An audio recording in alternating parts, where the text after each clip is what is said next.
Neste momento, baixemos nossas cabeças, elevemos os nossos pensamentos à plenitude espiritual e pedimos a autorização aos mestres ascensionados, aos nossos anjos da guarda, para a abertura desta nossa reunião e que Deus, nosso Pai, em sua infinita bondade, dai a luz a todos nós, para que tenhamos os esclarecimentos necessários na nossa caminhada neste planeta de expiação. Dai a luz ao nosso expositor, para que ele nos ensine como caminhar e compreender as palavras com relação ao candeeiro, que esse candeeiro de nossas vidas estejam sempre acesos para a chegada do nosso Mestre Jesus e para o nosso preparo de retorno à nossa vida espiritual, ao plano espiritual. Pedimos então a todos que façamos a prece que o nosso Mestre Jesus nos ensinou. Pai nosso, que estás no céu, santificado seja o teu nome. Venha a nós o teu reino e seja feita a tua vontade, assim na terra como no céu. O pão nosso de cada dia nos dai hoje, perdoai as nossas dívidas, assim como nós perdoamos aos nossos devedores. E não nos deixeis cair em tentação, mas livra-nos do mal, pois teu é o reino, o poder e a glória para sempre. Assim seja e assim será. Vamos lá, então. A questão do Livro dos Espíritos, o tema do Livro dos Espíritos, fala exatamente do egoísmo. O Evangelho fala que Jesus não veio para os sãos. Jesus nos indicou um tesouro. Kardec nos deu um mapa. Mas a caminhada é nossa. Então nós precisamos assumir a responsabilidade de fazer a nossa caminhada. Então Jesus nos indicou um tesouro. Kardec nos deu um mapa. Como chegar a esse tesouro? Nós estamos com o mapa na mão, mas a caminhada é nossa. O que significa isso? Que a doutrina espírita, ela já está na sua terceira fase. Chega numa fase que ela nos consola, que é a primeira fase, que é a fase mais importante. Ela nos acolhe, ela nos abraça, ela nos envolve, porque nós, pelo menos 80% das pessoas que buscam Deus ainda, independente do caminho, vem pela dor. Nós só nos lembramos de Deus quando dói. A humanidade do século XXI ainda continua fazendo dessa forma. Vamos nos lembrar do nosso Pai quando dói. Então as pessoas buscam a espiritualidade ainda baseado na dor. Não necessariamente precisaria ser assim. Então ela nos acolhe na nossa dor, nos explica, nos mostra. Mas não basta simplesmente consolar, é necessário que ela também nos esclareça, para saber de onde vem essa dor, qual é a causa dessa dor.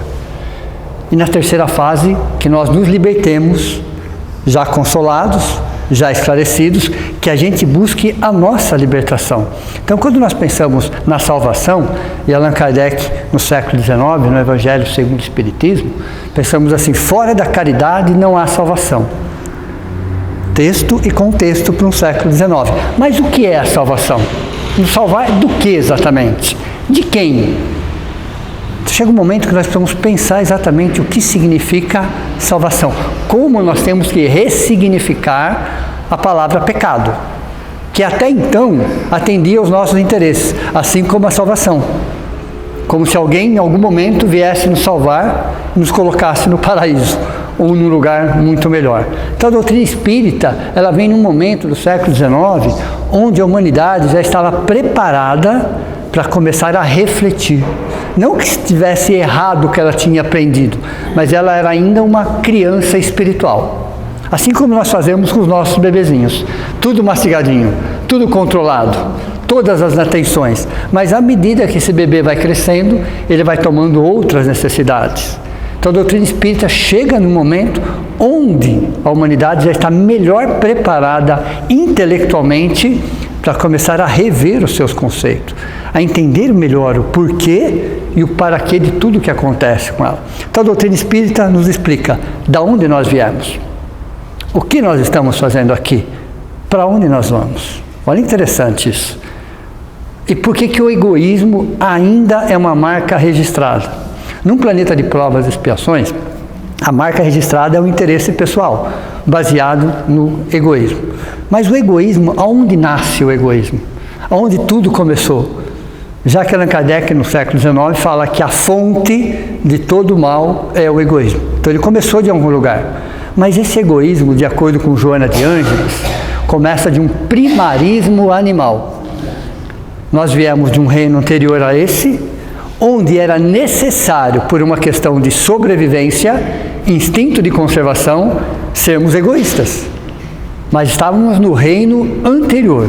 O que aconteceu que quando nós viemos para esse reino, quando nós começamos a tomar a consciência de nós mesmos, percebemos que através da força física poderíamos dominar os mais fracos.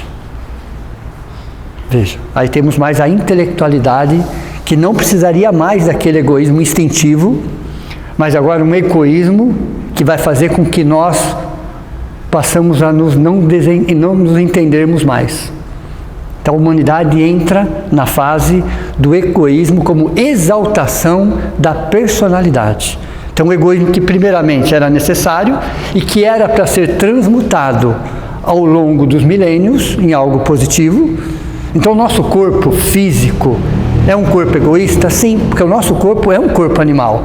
Ele tem as suas necessidades básicas que precisam ser atendidas.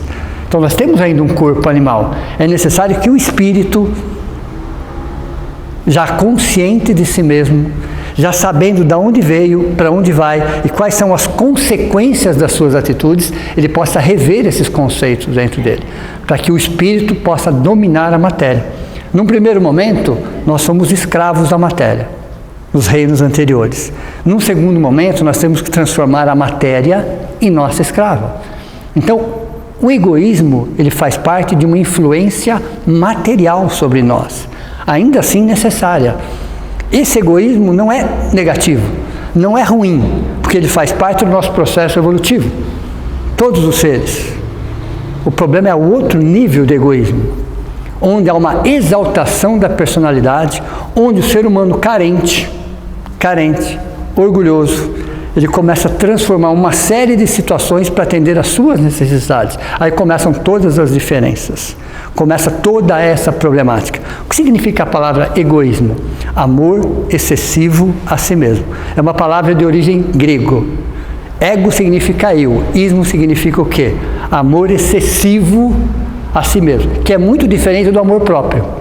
Nós não podemos confundir egoísmo e amor próprio. O egoísta só pensa em si. Quem trabalha o amor próprio também pensa em si. Veja a diferença. Também pensa em si, não deixa de pensar em si, mas tem uma visão mais ampla de um todo. Qual é a proposta? Transformar o egoísmo em altruísmo. O que é altruísmo? O que é alter? O outro. Então o ser humano, ele foi idealizado por Deus há bilhões de anos atrás, onde ele já nos dotou com todas as potencialidades divinas. Era necessário o tempo e a experiência. Chega um momento que ele tem que transformar esse egoísmo animal necessário em altruísmo hominal. Fraternidade, solidariedade. E olha que interessante.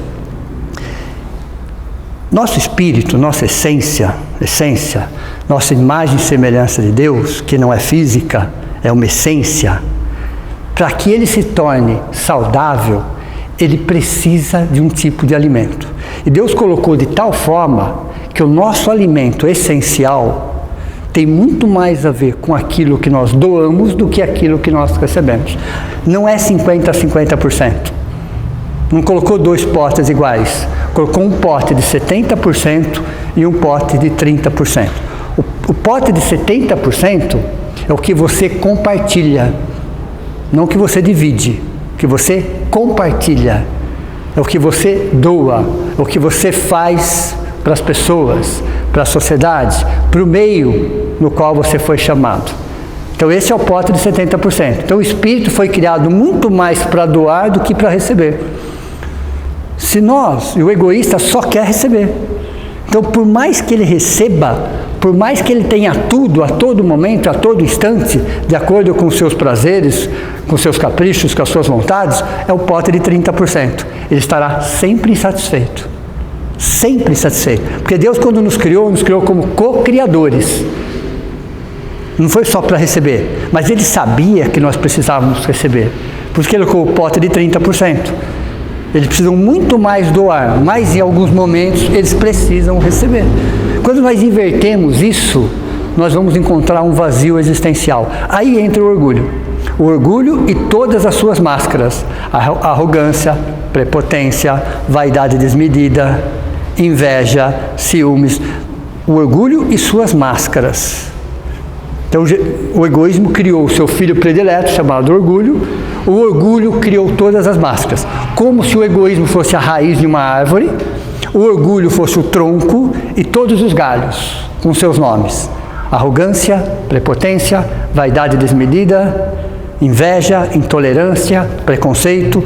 Esses são os galhos que o orgulho construiu. O que nós temos que pensar? Em olhar para tudo isso, porque isso faz parte do nosso processo evolutivo, e ressignificar cada sentimento desse. Cada sentimento. Ele está dentro de nós? Sim, ele está. É negativo? Não necessariamente. Depende o olhar. Depende da forma que você enxerga aquilo, que você ressignifica isso. Eu vou dar um exemplo mais prático. Inveja.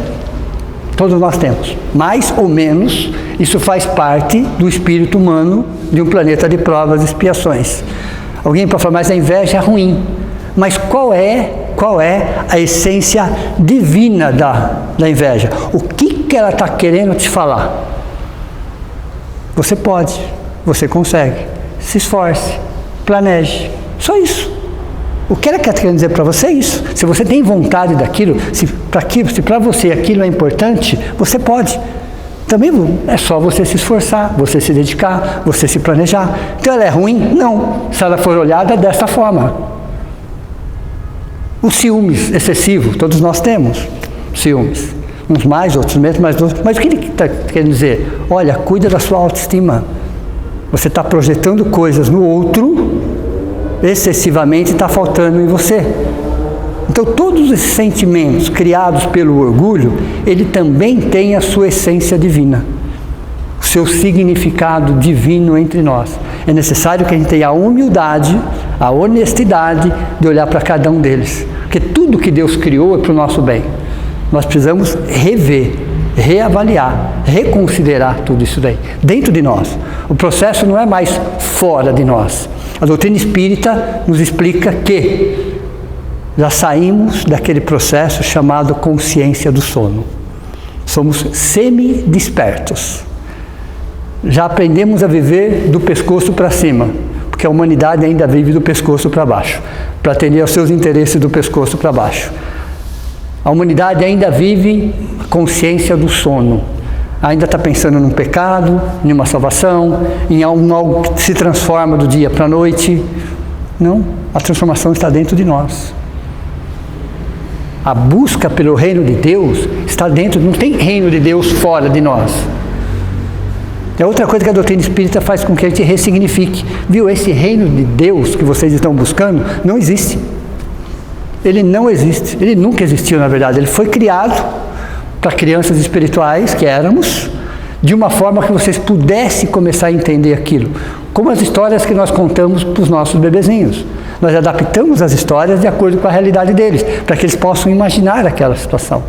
Mas chega um momento que você começa a perceber que o reino de Deus está dentro de nós, não está fora de nós. Que céu e inferno é uma questão de direção espiritual, é uma questão consciencial. Então, quando nós olhamos para esse nosso egoísmo natural, porque vem da natureza, olhamos para esse orgulho, que também não é algo negativo, porque toda vez que você faz um trabalho bem feito, você sente orgulho, isso é natural. Toda vez que alguém que você preza, que você gosta, consegue alguma coisa, você sente orgulho dessa pessoa. Então a palavra orgulho também não é negativa. O problema é o quê? O descontrole sobre esse sentimento. O descontrole sobre esse sentimento. E o principal descontrole chama-se personalismo, chamado a lupa do orgulho. O personalismo é a lupa do orgulho. Para que serve uma lupa? Para aumentar, não é isso? Para superdimensionar. Então o personalismo faz com que a gente cresça na medida que nós diminuímos as pessoas. É interessante isso, porque o personalismo faz isso. Você tem que diminuir as pessoas, rebaixar as pessoas, menosprezar as pessoas, comentar sobre os equívocos das pessoas para você se sentir grande. Chama-se personalismo. Mal nós sabemos que as pessoas que fazem isso, nós fazemos isso inclusive, estamos com a nossa estima muito baixa. Você precisa estar com a autoestima muito baixa para ser orgulhoso. E quanto maior é o seu nível de orgulho, menor é o seu nível de autoestima. Quanto maior é o seu nível de autoestima, maior é o seu nível de humildade. Interessante isso, porque humildade está diretamente relacionada com autoestima. Pessoas orgulhosas, prepotentes, arrogantes, têm a autoestima lá embaixo. Aí já era o quê? O personalismo, onde nós precisamos, por um sistema de comparação, sempre estar provando que somos melhores. Sempre estar buscando como um radar defeitos, equívocos, falhas nas pessoas, para que a gente possa comentar, e aí sim, essa falsa sensação de superioridade moral, que faz nos sentir acomodados, sofrendo, mas acomodados. Interessante isso. Isso chama-se pseudo-amor. Pseudo-amor. Parece, mas não é o amor.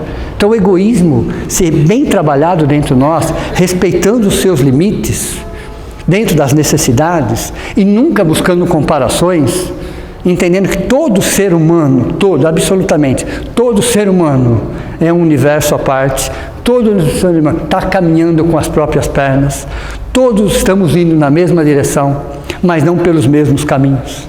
E todos os caminhos são válidos. Olha, interessante. Saber que cada ser humano, quase 8,5 bilhões de seres humanos encarnados, cada um está encontrando a sua própria espiritualidade. Cada um está encontrando o seu Deus, seja de que forma for. Não é rótulo. O importante é o que você carrega dentro de si.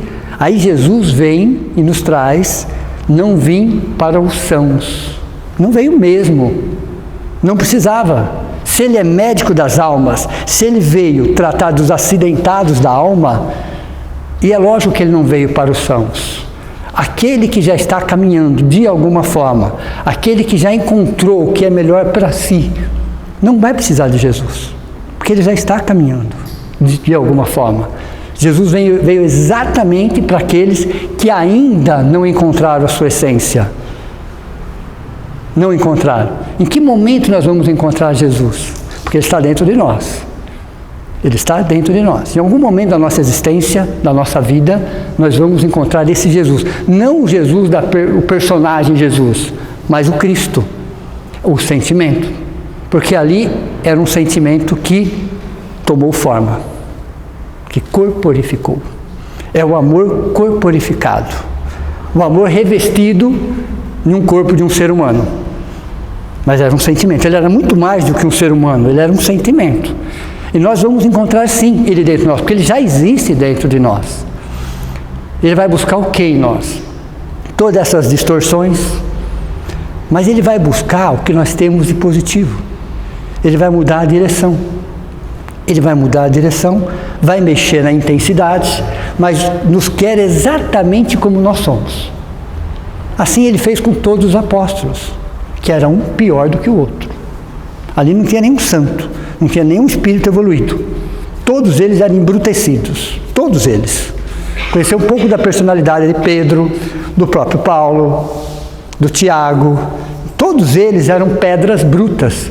Todos eles traziam dentro deles distorções. O que Jesus fez? Foi acertando, um a um. Foi pegando o que ele tinha de melhor. Olha, interessante. Jesus pega o que nós temos de melhor. Melhora a intensidade, vê a direção e deixa a gente caminhar. É assim que Ele faz. É assim que Ele está nos convidando a fazer também. É olhar para as pessoas que convivem conosco, entender que todas, absolutamente todas, são deuses. Assim Jesus nos disse: vós sois deuses, farás o que eu faço e muito mais. Todos somos uma centelha divina, mas que estamos desajustados num orgulho distorcido. Não naquele orgulho que você se sente bem frente a uma realização, mas nesse orgulho distorcido, nessa autoestima muito baixa, onde nós vamos buscando subterfúgios para nos sentirmos melhores. Numa falsa sensação de superioridade moral. Para explicar um pouco melhor para vocês, dentro da psicologia transpessoal, é como se fosse 3 esferas, uma dentro da outra, ok? Então eu tenho a primeira esfera, chamado eu profundo, self, luz.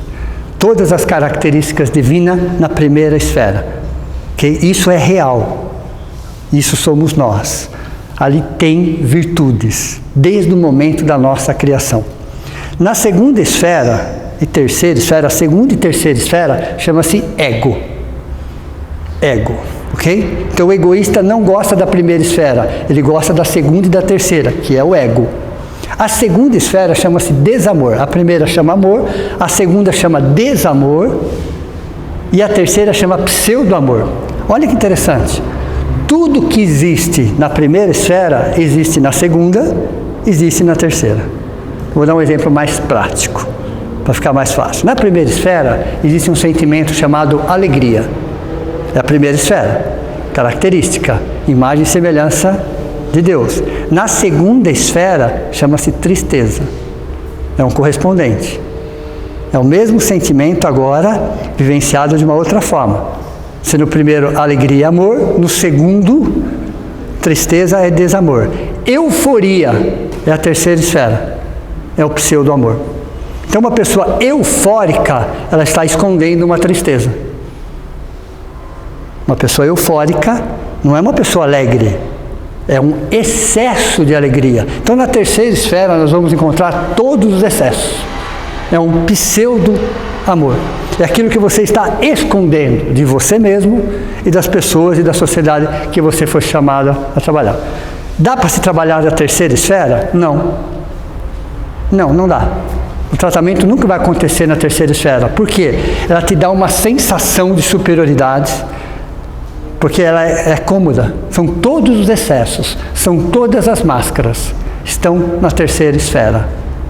Puritanismo está na terceira esfera. Todos os ismos estão na terceira esfera. Todo excesso, fanatismo, fé está na primeira esfera. Fé. Na segunda, descrença. Na terceira, fanatismo. Então, para você esconder a sua descrença, você se excede na sua crença.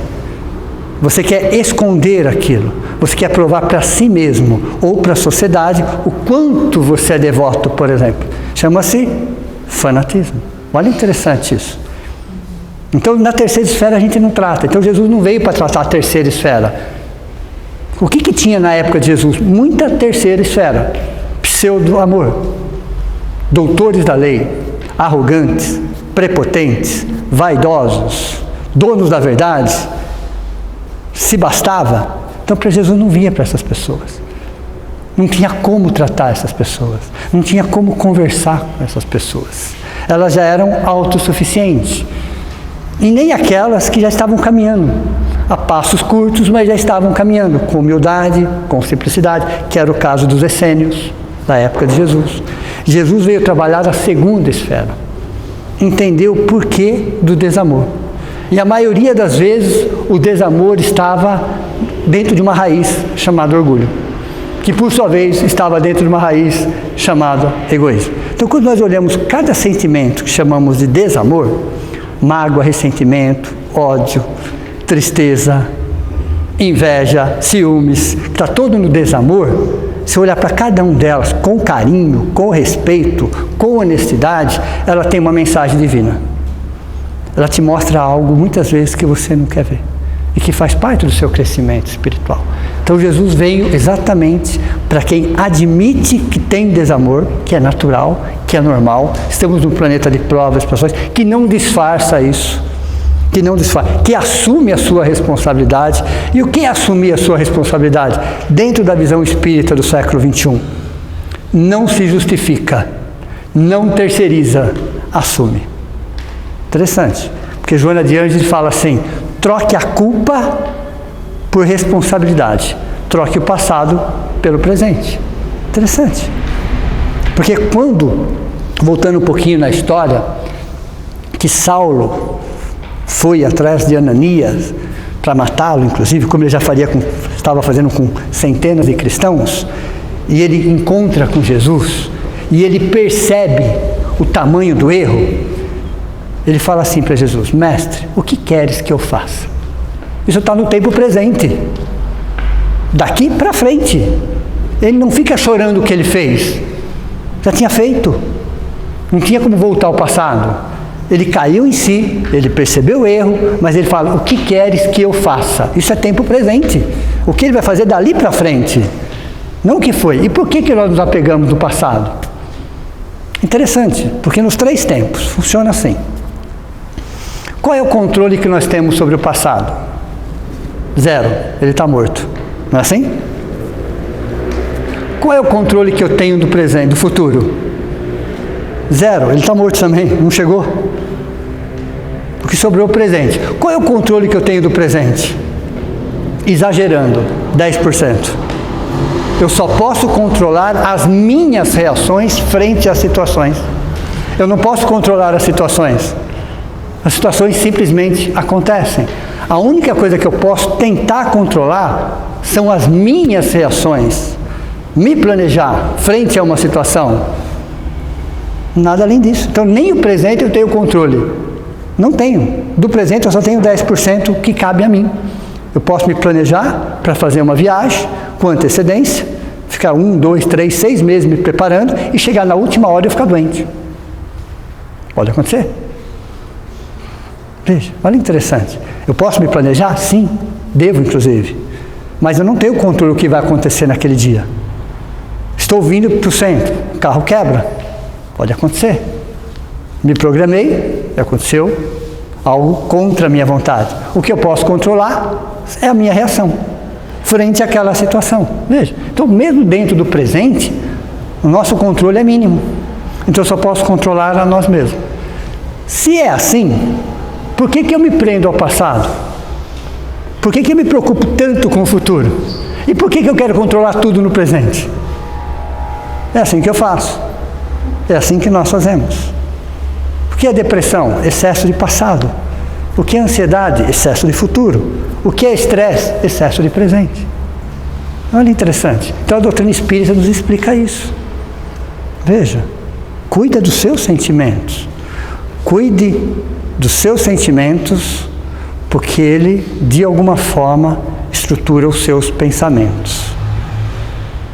São os nossos sentimentos a causa dos nossos pensamentos. Cuide dos seus pensamentos, porque eles constroem as suas palavras. Cuide das suas palavras, porque ele arquiteta as suas ações.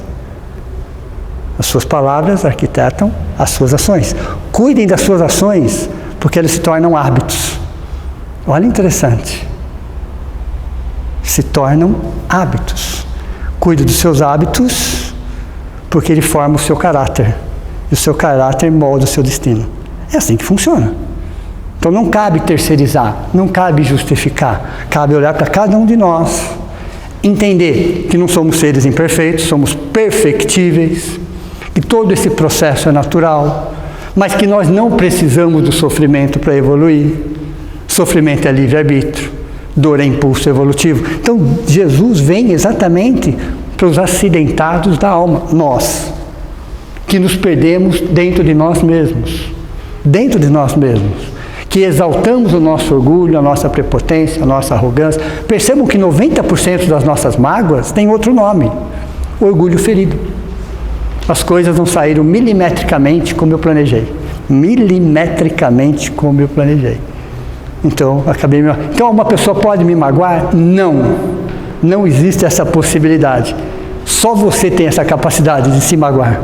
A pessoa pode gerar uma situação de trazer uma tristeza, como nós também fazemos isso. Mas manter uma mágoa dentro de nós é uma escolha nossa. Mesmo a dor dentro do nosso planeta Terra, já tem 4 níveis. E todos nós estamos inseridos nos 4 níveis de dor do planeta Terra. A dor evolução, que é de fora para dentro, que independe da nossa vontade. Todos os seres vivos estão estruturados nessa dor, todos. Chama dor evolução, é de fora para dentro. A dor expiação, de dentro para fora, é aquela que nós provocamos. Dor e expiação. Todos nós estamos inseridos no 3º nível, chamado dor auxílio. A dor auxílio, ela é promovida pela espiritualidade superior. Sabe quando nós negamos os sinais? Quando nós ignoramos os sinais? Quando a vida cansa de falar para a gente qual é o caminho certo, e você vai ignorando o caminho certo, e você vai escolhendo atalhos, chega um momento que vem uma dor justamente para despertar a sua consciência. Chama-se dor auxílio, promovida pela espiritualidade superior para impedir o mal maior. E tem a dor sensibilização. O próprio nome já fala. Nós nos sensibilizamos frente a algumas situações. São as dores dos missionários. Mas nós também temos missões. Todo ser humano tem missões. Todo ser humano do planeta Terra está em expiações, está em provas, está em missões. Todo ser humano tem. Tem coisa que tem a ver com o passado, tem coisa que tem a ver com o presente, e tem coisa que tem a ver com o passado, com o futuro. Olha que interessante. Algumas das nossas dores têm muito a ver com o futuro, nem tem a ver com o passado. É como se a vida fosse nos preparando para situações lá na frente. Para sofrimento? Não, claro que não. Mas para a gente possa enxergar aquilo de outro jeito. Se Deus nos criou com essa proposta de sermos anjos, arcanjos e cristos, era necessário que em algum momento da nossa evolução pudéssemos começar a experimentar algumas situações. Aí entra Jesus na nossa vida. Aí entra Jesus para coordenar a nossa direção, para diminuir ou aumentar a intensidade. Foi assim que Ele faz com cada ser humano. Então Ele não julga, Ele não condena, Ele não acusa, Ele só redireciona para saber em que direção estão os nossos pés. Porque Ele sabe que precisamos desse apoio, esse amparo, essa serenidade que só Ele pode nos dar, esse suporte. Quando se fala, temos que nos suportar, né? A gente fica imaginando que a palavra suportar é sinônimo somente de tolerar. Não, suportar é dar suporte também, é nos apoiar também. Então nós precisamos disso também. Então a doutrina espírita nos consola, nos esclarece, mas nos liberta. Mostrando, por exemplo, que o pecado, uma cristalização milenar dentro de nós, é só um desvio temporário de rota. Há um novo conceito de pecado: desvio temporário de rota. E a salvação? O retorno à estrada. Só isso. Só isso, como se nós estivéssemos no GPS. Mas nós temos, é a nossa consciência. Toda vez que eu saio do caminho, o GPS me coloca novamente no caminho, recalculando rota. É assim que faz. Só que muitas vezes o orgulho, a arrogância, a prepotência faz com que a gente não aceite, que a gente não admita. E a gente vai sofrendo, até que o nosso joelho se curva.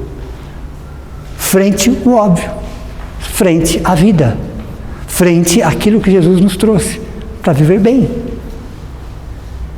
As palavras de Jesus, o Evangelho de Jesus, é para que a gente possa viver bem, num planeta de provas e expiações.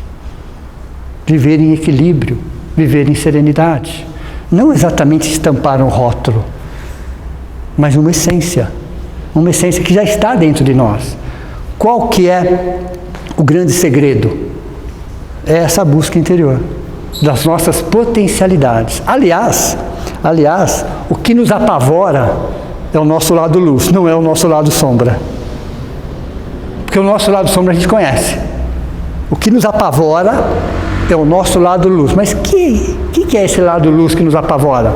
A nossa capacidade de perdoar, a nossa capacidade de abraçar, de sorrir, de compartilhar, de viver, de agradecer. É isso que nos apavora. Saber que nós podemos ser felizes. Isso nos apavora.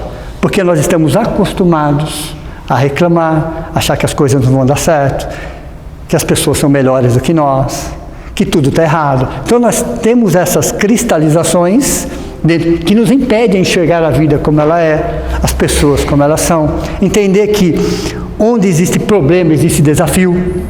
Troquem a palavra problema pela palavra desafio. Entenda que em momento algum nós estamos desamparados.